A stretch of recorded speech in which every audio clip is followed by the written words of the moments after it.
And U.S. President Donald Trump seems to have stuck to that commitment.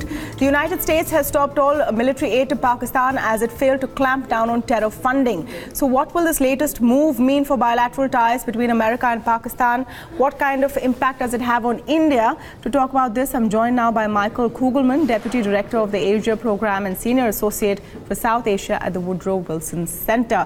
Hi, Michael. Thank you so much for speaking with us on Primetime Debate this evening. What's happening with Donald Trump? Why has he suddenly become so aggressive with Pakistan? The Pakistanis don't quite understand it. And why all of this on Twitter? Well, actually, I'd argue that this is nothing new. His tweet to start the new year really reflected the things that he's been saying about Pakistan, really over the entire first year of his presidency and even on the campaign trail. It's true that there was a very mysterious and bizarre phone call that he had with now former Prime Minister Nawaz Sharif a few months back in which he said all these nice things about Pakistan. But quite frankly, Trump has never seemed to be someone who wanted a good relationship with Pakistan. And to me, at least, I think his administration from the time it took office was quite determined to take some pretty harsh measures against Pakistan to try to get Pakistan to change the way it deals with terrorism. And I think that this administration distinguishes itself from the Obama administration because this is an administration that claims it's willing to take these actions that the Obama administration had only threatened, such as an aid suspension, which we just saw confirmed yesterday. From the Indian perspective, Mr. Kugelman, of course, the Indians are happy. We're looking at it as a positive because Donald Trump is now saying what we've been saying for a long time. But it's Trump. How seriously can we take it, and how much is it going to actually impact Pakistan and America's relationship in real terms? Well, no, this is an important point. Trump is extremely unpredictable. He's probably the most unpredictable president in U.S. history.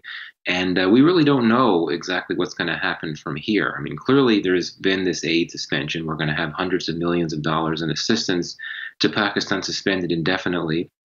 But that in of itself is nothing new. I mean, the U.S. has cut off aid to Pakistan before. After the raid on Osama bin Laden's compound in 2011, the U.S.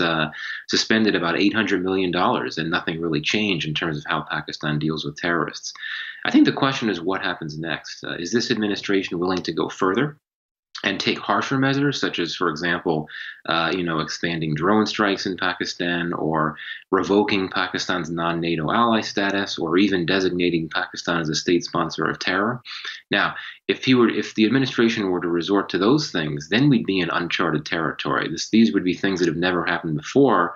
I think it would be very problematic for the U.S.-Pakistan relationship, which is already on tenterhooks. But make no mistake, if the U.S. is to go further than aid cuts, then there could be major, major implications for the future of U.S.-Pakistan relations. But there's another side to this. I mean, it's very risky what the U.S.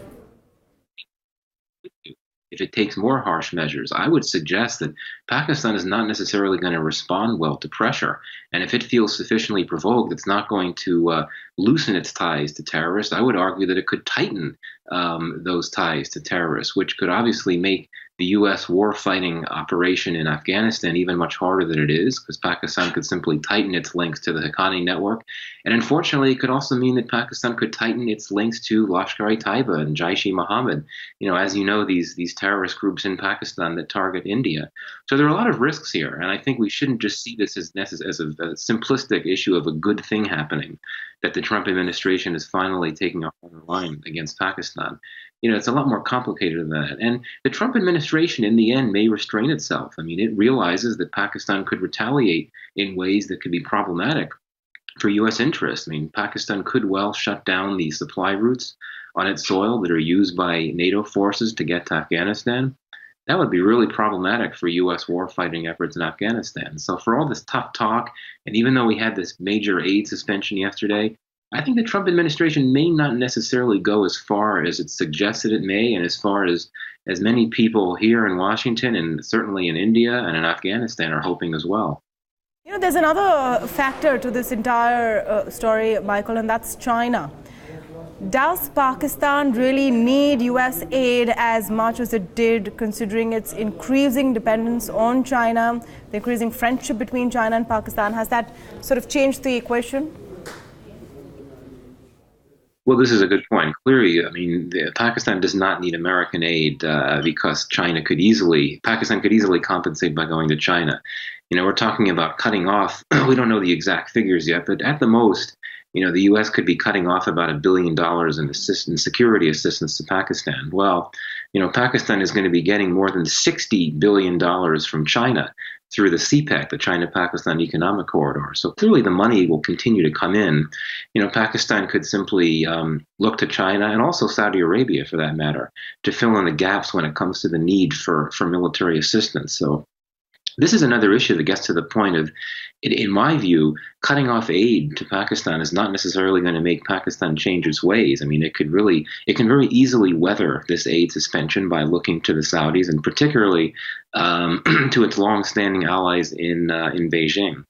Just a last quick point, Michael, on what this does for Pakistan's internal politics at this point. It's a weakened government as it is.